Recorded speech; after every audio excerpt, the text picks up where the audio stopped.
പ്രിയമുള്ള എൻ്റെ വിദ്യാർത്ഥിനികളെ എല്ലാവരെയും ഞാൻ ഓൾ കേരള ഡിസ്റ്റൻസ് എഡ്യൂക്കേഷൻ എന്ന് പറയുന്ന നമ്മുടെ സ്ഥാപനത്തിൻ്റെയൊക്കെയുള്ള ഓൺലൈൻ വീഡിയോ ക്ലാസ്സിലേക്ക് സ്വാഗതം ചെയ്യുകയാണ്. ഇന്ന് ഞാൻ നിങ്ങൾക്ക് മുമ്പിൽ പ്രസന്റ് ചെയ്യുന്നത് ഇഗ്നോ യൂണിവേഴ്സിറ്റിയുടെ ബികോമിൻ്റെ ഫസ്റ്റ് സെം പേപ്പറായ കമ്പ്യൂട്ടർ ആപ്ലിക്കേഷൻ ഓഫ് ബിസിനസ് എന്ന് പറയുന്ന പേപ്പറിൻ്റെ രണ്ടാമത്തെ യൂണിറ്റിൻ്റെ രണ്ടാമത്തെ പാർട്ടാണ്. ആപ്ലിക്കേഷൻ ഓഫ് കമ്പ്യൂട്ടർ എന്ന് പറയുന്ന ചാപ്റ്റർ ആണ് നിങ്ങളുടെ മുമ്പിൽ അവതരിപ്പിക്കുന്നത്. എൻ്റെ വീഡിയോ കേൾക്കുന്ന എല്ലാവരും ലൈക്ക് ചെയ്യുക, ഷെയർ ചെയ്യുക, കമൻറ്റ് ചെയ്യുക, സബ്സ്ക്രൈബ് ചെയ്യുക. നമുക്കറിയാം ബികോമിൽ വരുന്ന ഒരു ഫസ്റ്റ് ഇയറിൻ്റെ ഒരു പേപ്പറാണ് കമ്പ്യൂട്ടർ ആപ്ലിക്കേഷന്. അതിൽ രണ്ടാമത്തെ യൂണിറ്റിൻ്റെ ഫസ്റ്റ് ഭാഗങ്ങൾ നമ്മൾ ഏകദേശം എടുത്ത് കഴിഞ്ഞു. ഇനി അതിൻ്റെ രണ്ടാമത്തെ യൂണിറ്റിൻ്റെ സെക്കൻഡ് ഭാഗമാണ് application of computer in banking, അതേപോലെ തന്നെ importance of computer network, types of computer network, advantages of computer network എന്നിങ്ങനെ. അതിൽ ഇന്ന് ഫസ്റ്റ് എടുക്കുന്നത് application of computer network bank മേഖലകളിൽ കമ്പ്യൂട്ടർ നെറ്റ്വർക്കിന്റെ പ്രായോഗികതകൾ എന്തൊക്കെയാണെന്നുള്ളതാണ്.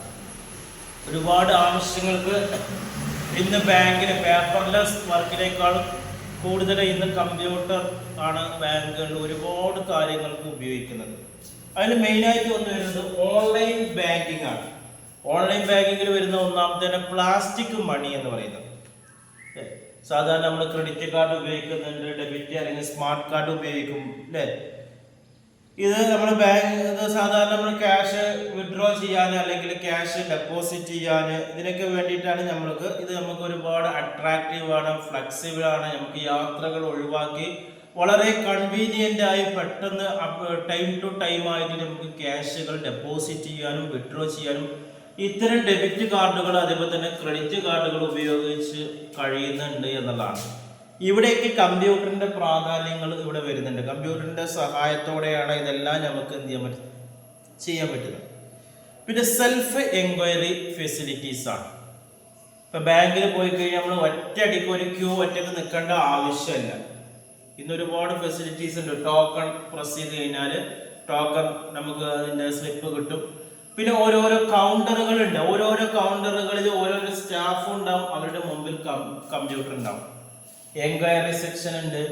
അതേപോലെ തന്നെ ഓരോരോ സെക്ഷനിൽ നമുക്ക് വരുന്നുണ്ട്. ഇൻഷുറൻസിന്റെ വേണമെങ്കിൽ ഒരു ഭാഗത്തുണ്ടാവും, ക്രെഡിറ്റ് കാർഡിന്റെ വേണമെങ്കിൽ വേറൊരു ഭാഗത്തുണ്ടാവും, ക്യാഷ് ഡെപ്പോസിറ്റ് ചെയ്യേണ്ട ആളുകളാണെങ്കിൽ അവിടെ വേറൊരു ഭാഗത്തുണ്ട്, ഗോൾഡ് നമ്മൾ പണയം വെക്കേണ്ടതാണെങ്കിൽ അതിനൊക്കെ ഓരോരോ സെക്ഷനുകൾ ഉണ്ട്. അവിടെ ലോണുമായി ബന്ധപ്പെട്ട കാര്യങ്ങൾ ഇങ്ങനെ ഓരോന്നിനുണ്ട്. അപ്പൊ അതുകൊണ്ട് നമുക്ക് എത്രയും പെട്ടെന്ന് നമ്മുടെ കാര്യങ്ങൾ വളരെ എളുപ്പത്തിൽ ചെയ്യാൻ കഴിയുന്നുണ്ട്. ബാങ്കിൽ പോയി കഴിഞ്ഞാൽ ഒരു കൗണ്ടറല്ല, ഒന്നിലധികം കൗണ്ടർ ഉണ്ടാവുമ്പോൾ നമ്മുടെ ആവശ്യങ്ങൾക്കനുസരിച്ചുള്ള കൗണ്ടറുകൾ നമുക്ക് അവിടെ സെലക്ട് ചെയ്യാം. ആ കൗണ്ടറുകളിൽ ഇരിക്കുന്ന വ്യക്തികളുടെ മുമ്പിൽ കമ്പ്യൂട്ടർ ഉണ്ട്. അവിടെയാണ് കമ്പ്യൂട്ടറിന്റെ ആവശ്യകത വരുന്നത്. പിന്നെ വരുന്നത് റിമോട്ട് ബാങ്കിങ് ആണ്. റിമോട്ട് ബാങ്കിങ് എന്ന് പറയുമ്പോൾ നമുക്ക് റൂറൽ ഏരിയയിലുള്ള ആളുകൾക്കാണ്. അവർക്കിപ്പോൾ അർബൻ ഏരിയയിലേക്ക് പോകേണ്ട ആവശ്യം വരുന്നില്ല. അപ്പോൾ അവർക്ക് ഒരുപാട് കസ്റ്റമർ സർവീസുകൾ ഒരുപാട് അവർക്ക് കിട്ടുന്നുണ്ട്. കസ്റ്റമർ ക്യാൻ ഇൻസ്റ്റാൾ വേരിയസ് ആപ്പാണ് അവരുടെ മൊബൈലിൽ തന്നെ അല്ലെങ്കിൽ അവരുടെ വീട്ടിലുള്ള കമ്പ്യൂട്ടർ അല്ലെങ്കിൽ ഇന്റർനെറ്റ് വഴി അവർക്ക് ഒരുപാട് ആപ്പുകൾ ഡൗൺലോഡ് ചെയ്ത് ആ ആപ്പ് വഴി ഒരുപാട് കാര്യങ്ങൾ അവർക്ക് ചെയ്യാൻ കഴിയുന്നുണ്ട്. ഇൻഷുറൻസ് പ്രീമിയം അടക്കാൻ കഴിയുന്നുണ്ട്. അതേപോലെ തന്നെ ക്രെഡിറ്റ് കാർഡിന്റെ വർക്കുകൾ ചെയ്യാൻ പറ്റുന്നുണ്ട്. ലോണുമായി ബന്ധപ്പെട്ട് ഇങ്ങനെ ഒരുപാട് കാര്യങ്ങൾ അവരുടെ ഇൻഷുറൻസുമായി ബന്ധപ്പെട്ട കാര്യങ്ങളെല്ലാം വീട്ടിലിരുന്ന് അവരുടെ കമ്പ്യൂട്ടറിന്റെയോ ഇന്റർനെറ്റിന്റെയോ മൊബൈലിന്റെയോ സഹായത്തോടെ ഒരു റൂറൽ ഏരിയയിലുള്ള ആളുകൾക്ക് ഒരു അർബൻ ഏരിയയിൽ പോയി ഇത്തരം സർവീസുകൾ ക്യൂ നിന്ന് ചെയ്യാതെ കമ്പ്യൂട്ടറിന്റെ സഹായത്തോടെ വീട്ടിലിരുന്ന് ചെയ്യാൻ പറ്റുന്നതാണ് എന്നുള്ളതാണ്. പിന്നെ സിഗ്നേച്ചർ അല്ലെങ്കിൽ റിട്രീവൽ ഫെസിലിറ്റീസ് ആണ്. സിഗ്നേച്ചർ ബാങ്ക് സാധാരണ internet help provide service of digital authentication. Internet നമുക്ക് ഡിജിറ്റൽ ഓതന്റിഫിക്കേഷൻ സച്ചാസ് എന്ന് പറഞ്ഞാൽ ഡിജിറ്റൽ സിഗ്നേച്ചർ പ്രൊവൈഡ് ചെയ്യുന്നുണ്ട്. ഇപ്പോൾ ലാർജ് എമൗണ്ട് ഓഫ് മണിയൊക്കെ വിഡ്രോ ചെയ്യുകയാണെങ്കിൽ ചില സ്പെസിഫിക് ആയിട്ടുള്ള ബാങ്ക് എന്ന് പറയുന്നത് എന്താണ്, അവിടെ ഫ്രോഡ് ഇല്ലാതിരിക്കാനോ അല്ലെങ്കിൽ റിവേഴ്സ് ഇല്ലാതിരിക്കാനോ ഡിജിറ്റൽ സിഗ്നേച്ചർ അവിടെ വെക്കുന്നുണ്ട്. ഓക്കെ. അപ്പോൾ ഡിജിറ്റൽ സിഗ്നേച്ചർ ബാങ്കിന്റെ മേഖലകളിലല്ല, അല്ലാത്ത എല്ലാ മേഖലകളിലും, ബിസിനസ് മേഖലയിലാണെങ്കിലും എഡ്യൂക്കേഷൻ മേഖലകളിലാണ് സർട്ടിഫിക്കറ്റുകളൊക്കെ ഇന്ന് SSLC+2 സർട്ടിഫിക്കറ്റുകളൊക്കെ ഡിജിറ്റൽ സർട്ടിഫിക്കറ്റ് രൂപത്തിൽ വരുന്നുണ്ട്. പ്രത്യേകിച്ച് നമ്മുടെ പല ബോർഡിന്റെ സർട്ടിഫിക്കറ്റ് വരുന്നുണ്ട്. അപ്പോൾ ബാങ്ക് മേഖലകൾ മെയിനായിട്ട് വലിയ വലിയ എമൗണ്ടുകളൊക്കെ അവിടെ വിഡ്രോ ചെയ്യുന്ന സമയത്ത് അവിടെ ഒരു ഫ്രോഡ് വരാതിരിക്കാൻ, ഒരു സേഫ്റ്റി വരാൻ വേണ്ടിയിട്ടാണ് നമ്മൾ ഡിജിറ്റൽ സിഗ്നേച്ചറുടെ ആവശ്യം അവിടെ വരുന്നത്. പിന്നെ വരുന്നത് centralised information result quick services ആണ്. അതായത് ഒരു ബാങ്കിൽ നിന്ന് ഇൻഫർമേഷൻ മറ്റൊരു ബാങ്കിലേക്ക് ട്രാൻസ്ഫർ ചെയ്യുന്നുണ്ട്. അത് നമുക്ക് അവിടെ കോസ്റ്റും ടൈമൊക്കെ റെഡ്യൂസ് ചെയ്യുന്നുണ്ട്. ഉദാഹരണമായി പറയുന്നത്, കസ്റ്റമർ രജിസ്റ്റേർഡ് ഹിസ് അക്കൗണ്ട് വിത്ത് റൂറൽ ബ്രാഞ്ച്. കസ്റ്റമർ അദ്ദേഹത്തിന്റെ അക്കൗണ്ട് ഒരു റൂറൽ ബ്രാഞ്ചിലാണ് രജിസ്റ്റർ ചെയ്തത്. He can easily get details of account. അദ്ദേഹത്തിന്റെ അക്കൗണ്ട് ഡീറ്റെയിൽസ് കിട്ടണം. Main branch in an urban area. ആ അർബൺ ഏരിയയിൽ നിന്ന് ഡീറ്റെയിൽസ് കിട്ടണമെങ്കിൽ ഈ റൂറൽ ഏരിയയുള്ള ബാങ്ക് ആരെ കോൺടാക്ട് ചെയ്യുന്നുണ്ട്? Urban area. കമ്പ്യൂട്ടർ ഇന്റർനെറ്റ് സഹായത്തോടെ കോൺടാക്ട് ചെയ്യുന്ന സംവിധാനം. ഇദ്ദേഹത്തിന് അവിടെ പോകേണ്ട ആവശ്യമില്ല, അർബൺ ഏരിയയിലേക്ക് പോകേണ്ടത് ആവശ്യമില്ല. ഇത്രയാണ് നമുക്ക് ഓൺലൈൻ ബാങ്കിങ് കൊണ്ട് വരുന്നത്. പിന്നെ നമുക്ക് ഫിനാൻസിങ് ആണ്. ഫിനാൻസ് എന്ന് പറയുമ്പോൾ ഫിനാൻഷ്യൽ ട്രേഡിങ് നടത്തുന്നുണ്ട്. ഓക്കെ. ഫിനാൻഷ്യൽ ട്രേഡിംഗ് ഒക്കെ ബാങ്ക് മേഖലകളിൽ വരുന്നുണ്ട്. Computer based trade useful when A trader has A system of profitable ആയിട്ടുള്ള ട്രാൻസാക്ഷൻ ഒക്കെ നമുക്ക് ഫിനാൻഷ്യൽ ട്രേഡിങ്ങിലൂടെ സഹായിക്കുന്നുണ്ട്. സ്റ്റോക്കുമായി ബന്ധപ്പെട്ട കാര്യങ്ങളൊക്കെ ഇതിൽ പറയുന്നുണ്ട്. പിന്നെ ഫിനാൻഷ്യൽ ഇൻഫർമേഷൻ ആണ്. ഇന്റർനെറ്റ്, കമ്പ്യൂട്ടറൊക്കെ നമുക്ക് ഒരുപാട് ഫിനാൻഷ്യൽ ഇൻഫർമേഷൻ നമുക്ക് ലഭിക്കുന്നുണ്ട്. ഒരു ബിസിനസിന്റെ ഓപ്പറേഷൻ ആവശ്യമായ എല്ലാ ഫിനാൻഷ്യൽ ഇൻഫർമേഷൻസ്, ഒരു ബിസിനസിന്റെ റിസർച്ച് നടത്താനെങ്കിൽ അല്ലെങ്കിൽ പ്രോഫിറ്റബിൾ ആയിട്ട് ഒരു ബിസിനസ് റൺ ചെയ്യാനൊക്കെ ആവശ്യമായുള്ള ഫിനാൻഷ്യൽ ഇൻഫർമേഷൻ അവിടെ പ്രൊവൈഡ് ചെയ്യുന്നുണ്ട്. അത് world price, tax changes, inflation rate, currency exchange, ഇങ്ങനെയുള്ള ഫിനാൻഷ്യൽ പരമായിട്ടുള്ള ഡാറ്റകളൊക്കെ അവിടെ ലഭ്യമാകുന്നുണ്ട്. പിന്നെ organising and analysing data and ഫയലാണ്. കമ്പ്യൂട്ടറിന്റെ സഹായത്തോടെ നമുക്ക് ഡാറ്റ അനലൈസ് ചെയ്യാനും എംപ്ലോയീസിന് യൂസ് ചെയ്യാൻ പറ്റുന്നുണ്ട്. ഒരുപാട് ടെക്നോളജി കമ്പ്യൂട്ടർ സ്പ്രെഡ്ഷീറ്റ് ഒക്കെ ഉദാഹരണമാണ്. എക്സൽ ഒക്കെ യൂസ് ചെയ്തിട്ട് നമുക്ക് ഒരുപാട് ഡാറ്റകൾ അനലൈസ് ചെയ്യാൻ പറ്റുന്നുണ്ട്. അവിടെ നമുക്ക് ഒരുപാട് ബാങ്ക് മേഖലകളിലാണെങ്കിൽ അവിടുത്തെ സ്റ്റാഫുകളുടെ ഡീറ്റെയിലുകൾ, അവരുടെ സാലറി, കമ്മീഷൻ കാര്യങ്ങൾ, ഇതൊക്കെ ഒരു എക്സൽ ഷീറ്റിൽ, അതേപോലെ തന്നെ ചാർട്ട് ഉണ്ടാക്കുക, ഡയഗ്രാം ഉണ്ടാക്കുക, പ്രൊജക്റ്റ് വർക്കുകൾ ഉണ്ടാക്കുക, ഇതിനൊക്കെ നമുക്ക് എക്സൽ ഷീറ്റുകൾ അവിടെ സഹായിക്കുന്നുണ്ട്. പിന്നെ ഡാറ്റ സ്റ്റോറേജ് ആണ്. ലാർജ് എമൗണ്ട് ഓഫ് ഫയൽസ് ഒക്കെ സ്റ്റോർ ചെയ്യാനൊക്കെ നമുക്ക് കുറഞ്ഞ കമ്പ്യൂട്ടറിന്റെ സ്പേസുകളും മതി. അത് നമുക്ക് ഒരുപാട് ഹിസ്റ്റോറിക്കലായിട്ടുള്ള ഇൻഫർമേഷൻസ് ഒക്കെ സൂക്ഷിച്ചു വെക്കാൻ കമ്പ്യൂട്ടറിന്റെ മെമ്മറിയിൽ സഹായിക്കുന്നുണ്ട്. പിന്നെ കൺവീനിയൻസ് ആയിട്ട് നമുക്ക് ഉപയോഗിക്കാൻ പറ്റുന്നുണ്ട്. Personal finance can be simplify by use of IT ആണ്. Bank provide data on checking and saving, deposit, withdrawal ഇതൊക്കെ ഇതുണ്ട്. Customer easily draw account transaction ഇതൊക്കെ വരുന്നുണ്ട്. പിന്നെ ബഡ്ജറ്റ് ചെയ്യാനും ബുക്ക് കീപ്പിങ്ങിനൊക്കെ കമ്പ്യൂട്ടർ, ഇന്റർനെറ്റ് ഒക്കെ നമുക്ക് എന്താണ് എസ്റ്റിമേറ്റ് റിട്ടേൺ ഓഫ് ഇൻഫർമേഷൻസ്, അതേപോലെ തന്നെ സിംപ്ലിഫൈ ബുക്ക് കീപ്പിംഗ്, ഇതിനൊക്കെ വേണ്ടിയിട്ട് നമുക്ക് കമ്പ്യൂട്ടർ സഹായിക്കുന്നുണ്ട്.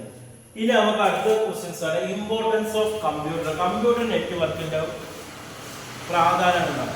ഒരു ഇൻഡിവിജ്വൽസിന്റെ പേഴ്സണൽ ഡെയിലി ലൈഫിലും, ഇനി ഒരു ബിസിനസ് മേഖലയിലായിക്കോട്ടെ, ഒരു ഇൻസ്റ്റിറ്റ്യൂഷണൽ മേഖലയിലായിക്കോട്ടെ, ഒരു ഓർഗനൈസേഷൻ മേഖലയിലായിക്കോട്ടെ, ഒരു ഗ്രൂപ്പ് ഓഫ് പീപ്പിളിന്റെ ഇടയിലായിക്കോട്ടെ, കമ്പ്യൂട്ടർ നമുക്ക് വളരെ ഇമ്പോർട്ടൻസ് ആണ്.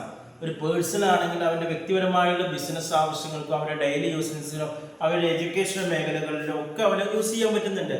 ഒരു ഇൻസ്റ്റിറ്റ്യൂഷൻ ആണെങ്കിൽ അവിടുത്തെ കാര്യങ്ങൾ വർക്കൗട്ട് ചെയ്യാനും ഡേ ടു ഡേ ഓപ്പറേഷൻസ് ആണെങ്കിലും മന്ത്ലി ഓപ്പറേഷൻ ആണെങ്കിലും ഇയർലി ഓപ്പറേഷൻസ് ആണെങ്കിലും അവിടെയൊക്കെ വർക്കൗട്ട് ചെയ്യാൻ എന്ത് വേണം?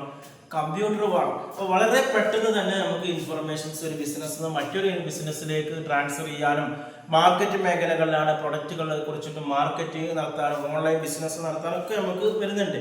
പലതരത്തിലുള്ള നമുക്ക് കമ്പ്യൂട്ടർ നെറ്റ്വർക്കുകൾ നമ്മൾ ഉപയോഗിക്കുന്നുണ്ട്. അതാണ് അടുത്ത ക്വസ്റ്റ്യൻസ്. ടൈപ്സ് ഓഫ് കമ്പ്യൂട്ടർ നെറ്റ്വർക്കാണ്.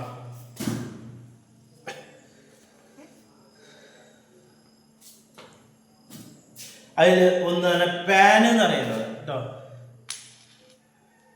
ഈ പാൻ നെറ്റ്വർക്ക് എന്ന് പറഞ്ഞാൽ ഒരു ഇന്റർ കണക്റ്റഡ് ടെക്നോളജിയാണ് പാൻ എന്ന് പറയുന്നത്. That is a single individual with one facility. ഒരു സിംഗിൾ ഇൻഡിവിജ്വൽ ആണ് യൂസ് ചെയ്യുന്നത്. It is a reachable within a distance of 10 metre. ഇത് നമുക്ക് സാധാരണ നിന്ന് ഇൻഫർമേഷൻ ലഭിക്കുന്നത് ഒരു 10 metre difference. Appropriate small office. ഈ പാൻ നെറ്റ്വർക്കൊക്കെ നമ്മൾ ഉപയോഗിക്കുന്നത് ചെറിയ ഓഫീസുകൾ, റെസിഡൻസ്, IT എനബിൾഡ് ഡിവൈസിലേക്ക് telephone, computer, video game, peripheral, ഇതൊക്കെ നമ്മൾ ഇതിന് ഉപയോഗിച്ച് ചെയ്യുന്നുണ്ട്. പിന്നെ വരുന്നത് LAN ആണ്, ലോക്കൽ ഏരിയ നെറ്റ്വർക്കാണ്. Limited to a single building. ഒരു സിംഗിൾ ബിൽഡിംഗ് ആണ്, അല്ലെങ്കിൽ ഞാൻ ഓഫീസ്, ഒരു ഓഫീസിൽ അല്ലെങ്കിൽ സിംഗിൾ ബിൽഡിങ്ങിലാണ് എസ്റ്റാബ്ലിഷ് ചെയ്യുന്നത്. ഇതിനൊരു ഡെഫിനറ്റ് ഏരിയ വേണം. അതേപോലെ തന്നെ LAN എന്ന് പറയുമ്പോൾ it is useful for resource sharing ആണ്. എന്തൊക്കെ റിസോഴ്സ് ഷെയറിംഗ് ഉണ്ട്? ഫയൽ സെർവർ ആയിക്കോട്ടെ, പ്രിന്റർ ആയിക്കോട്ടെ, ഡാറ്റ സ്റ്റോറേജ് ഒക്കെ വരുന്നത്. Small LAN can efficiently manage 2 or 3 കമ്പ്യൂട്ടറാണ്. ചെറിയൊരു LAN എഫിഷ്യൻ്റായി മാനേജ് ചെയ്യണമെങ്കിൽ 2 or 3 കമ്പ്യൂട്ടർ മതി. ലാർജ് LAN ആണെങ്കിൽ തൗസൻഡ്സ് ഓഫ് സർവേഴ്സ് ഉണ്ടെങ്കിൽ നമുക്ക് കണക്ട് ചെയ്യാവുന്നതാണ്. Internet connector either by wire അല്ലെങ്കിൽ വയർലെസ് ആയിട്ടാണ് ഈ LANിൽ ഇന്റർനെറ്റ് കണക്ഷൻ വരുന്നത്. ഹൈ സ്പീഡാണ്, ലോവർ സെറ്റപ്പ് കോസ്റ്റുമാണ്. പിന്നെ വരുന്നതാണ് MAN, മെട്രോപൊളിറ്റൻ ഏരിയ നെറ്റ്വർക്കാണ്. അത് ലാർജ് ഏരിയ ആണ്. നമ്മുടെ LANിനേക്കാൾ കമ്പയർ ചെയ്യുമ്പോൾ കൂടുതൽ ഏരിയ കവർ ചെയ്യുന്നതാണ് മെട്രോപൊളിറ്റൻ ഏരിയ നെറ്റ്വർക്ക്. അത് മെയിനായി കവർ ചെയ്യുന്നത് സിറ്റീസ്, ടൗണ്, ക്യാമ്പസ് ആണ്. It connector either single area അല്ലെങ്കിൽ ക്രോസ് സെവറൽ ആയിട്ടുള്ള ഏരിയസ് ആണ് അത് വരുന്നത്. പിന്നെ WAN ആണ്, വൈഡ് ഏരിയ നെറ്റ്വർക്കാണ്. ലാർജ് ജോഗ്രാഫിക്കൽ ഏരിയ ആണ് കമ്പയർഡ് ടു MAN അപേക്ഷിച്ച് ഒരുപാട് ജോഗ്രാഫിക്കൽ ഏരിയ കവർ ചെയ്യുന്നതാണ് WAN എന്ന് പറയുന്നത്. Connect country or even continent, രാജ്യത്ത് കണക്ട് ചെയ്യാം, അല്ലെങ്കിൽ വൻകരകൾ തമ്മിൽ കണക്ട് ചെയ്യാം. കമ്പ്യൂട്ടർ ഇന്റർലിങ്ക്ഡ് വേരിയസ് കേബിൾ, വ്യത്യസ്ത കേബിൾ ഉപയോഗിച്ചിട്ടാണ് നമ്മുടെ കമ്പ്യൂട്ടർ കണക്ട് ചെയ്യുന്നത്. ഒപ്റ്റിക്കൽ ഫൈബർ യൂസ് ചെയ്യുന്നുണ്ട്, സാറ്റലൈറ്റ് യൂസ് ചെയ്യുന്നുണ്ട്, user access network throw modem. പിന്നെ വരുന്നത് HAN ആണ്, ഹോം ഏരിയ നെറ്റ്വർക്കാണ് HAN വരുന്നത്. അത് ലിമിറ്റഡ് ടു ഒരു ഡെഫിനിറ്റ് ബൗണ്ടറി അതിനുണ്ട് എന്നുള്ളതാണ്. ഒരു ഹൗസ് ആകാം, അല്ലെങ്കിൽ ഒരു ഹോം ഓഫീസ് ആകാം. It is a type of IP based ആണ്, ഇന്റർനെറ്റ് പ്രോട്ടോകോൾ ബേസ്ഡ് ആണ് ഈ HAN എന്ന് പറയുന്നത്. വിച്ച് എൻ്റെ ഒരു വയർ ഓർ വയർലെസ് ആണ്, വയർ ഉപയോഗിച്ചിട്ടാകാം, വയർ ഇല്ലാതെ ആകാം എന്ന് പറയുന്നത്. It is a broadband connection ആണ്. ഈ HAN എന്ന് പറയുന്ന ഒരു ബ്രോഡ് ബാൻഡ് കണക്ഷൻ ആണ്, വയർ അല്ലെങ്കിൽ വയർലെസ് ഉപയോഗിക്കുന്നതാണ്. It consisted devices, faxes. ഇതിൽ നമ്മൾ ഷെയർഡ് ചെയ്യുന്നത് ഫാക്സ് ആകാം, പ്രിന്റർ ആകാം, സ്കാനർ ആകാം. ഇനി നമുക്ക് അടുത്തത് ലാസ്റ്റ് ടോപ്പിക്കാണ് അഡ്വാൻറ്റേജസ് ഓഫ് കമ്പ്യൂട്ടർ. കമ്പ്യൂട്ടർ നെറ്റ്വർക്കിന്റെ ഗുണങ്ങൾ എന്തെല്ലാം? അതിൽ ഫസ്റ്റ് പറയുന്നത് ഓവർകം ജോഗ്രാഫിക്കൽ ഡിസ്റ്റൻസ്. ജോഗ്രാഫിക്കൽ ആയിട്ടുള്ള ഡിസ്റ്റൻസ് നമുക്ക് ഒഴിവാക്കാൻ പറ്റുന്നതാണ്, ഭൂമിശാസ്ത്രപരമായിട്ടുള്ള ഡിസ്റ്റൻസ്. ഈ നെറ്റ്വർക്ക് കണക്ട് ചെയ്തുകൊണ്ട് നമുക്ക് ഒരുപാട് ആളുകളുമായി നമുക്ക് കണക്ട് ചെയ്യാൻ പറ്റുന്നുണ്ട്, ഒരുപാട് ഏരിയകളുമായിട്ട് കണക്ട് ചെയ്യാൻ പറ്റുന്നുണ്ട്, ഓർഗനൈസേഷനുമായി കണക്ട് ചെയ്യാൻ പറ്റുന്നുണ്ട്, ഇൻസ്റ്റിറ്റ്യൂഷൻ. അപ്പോൾ നമുക്ക് അവിടെ ട്രാവലിംഗ് കോസ്റ്റ്, ടൈം സേവ് ചെയ്യാനും കോസ്റ്റ് സേവ് ചെയ്യാനും കഴിയുന്നുണ്ട്. പിന്നെ പറയാം അലോയ് ഇൻഫർമേഷൻ ഷെയറിംഗ് ആണ്. നമുക്ക് ആവശ്യമുള്ള ഇൻഫർമേഷൻസ് ഒക്കെ നമുക്ക് സ്പീഡാക്കി സെക്കൻഡുകൾക്കകം ട്രാൻസ്ഫർ ചെയ്യാനൊക്കെ നമുക്ക് നെറ്റ്വർക്ക് സഹായിക്കുന്നുണ്ട്. മൂന്നാമത് പറയുന്നത് സപ്പോർട്ട് ഡിസ്ട്രിബ്യൂഷൻ പ്രോസസ്സ് ഡിഫറെൻറ്റ് ലൊക്കേഷനാണ്. ഒരു ഡിസ്ട്രിബ്യൂട്ടഡ് പ്രോസസ്സാണ് ഇവിടെ വരുന്നത്. ഒരുപാട് ലൊക്കേഷനുകൾ, സിറ്റീസ് ആയിക്കോട്ടെ, ടൗൺ ആയിക്കോട്ടെ, കൺട്രീസ് ആയിക്കോട്ടെ, കോണ്ടിനെൻറ്റ്സ് ആയിക്കോട്ടെ, ഇവിടെയൊക്കെ കണക്ട് ചെയ്തിട്ട് ഒരുപാട് ഇൻഫർമേഷൻസ് ആണ് ഇവിടെ എന്ത് ചെയ്യുന്നത്, പാസ് ചെയ്യുന്നത്. ഓക്കെ, ഇത്രയാണ് ഈ ചാപ്റ്റർ നമ്മൾ ഷോർട്ടായിട്ട് പറയുന്നത്. ഇനി ഇതുമായി ബന്ധപ്പെട്ട് എന്തെങ്കിലുമൊക്കെ സംശയം ഉണ്ടെങ്കിൽ നിങ്ങൾ ചോദിക്കാം. അതേപോലെ തന്നെ ഇഗ്നോന്റെ വ്യത്യസ്ത വിഷയങ്ങളുടെ ക്ലാസ്സുകൾ, അഡ്മിഷന്, അതേപോലെ തന്നെ NISന്റെ SSLC +2 1 മാസം കൊണ്ട്, 2 മാസം കൊണ്ട്, 3 മാസം കൊണ്ട് നിങ്ങൾക്ക് SSLC +2 എഴുതേണ്ട വിദ്യാർത്ഥികൾ ആരെങ്കിലും നിങ്ങളുടെ കെയർ ഓഫിൽ ഉണ്ടെങ്കിൽ അത് നിങ്ങൾക്ക് അറിയിക്കാവുന്നതാണ്. വീട്ടിലിരുന്ന് പരീക്ഷ എഴുതാൻ പറ്റുന്ന +2 SSLC പോസ്റ്റ് എഡ്യൂക്കേഷൻ്റെ കീഴിൽ നമ്മൾ നൽകുന്നുണ്ട്. കൂടുതൽ വിവരങ്ങൾക്കും അഡ്മിഷനും കോൺടാക്ട് ചെയ്യേണ്ട വാട്സപ്പ് നമ്പർ നമ്മുടെ ചാനലിൻ്റെ ഡിസ്ക്രിപ്ഷൻ ബോക്സിലുണ്ട്. അത് നിങ്ങൾ കോൺടാക്ട് ചെയ്യുക 9037114679. Okay, thank you.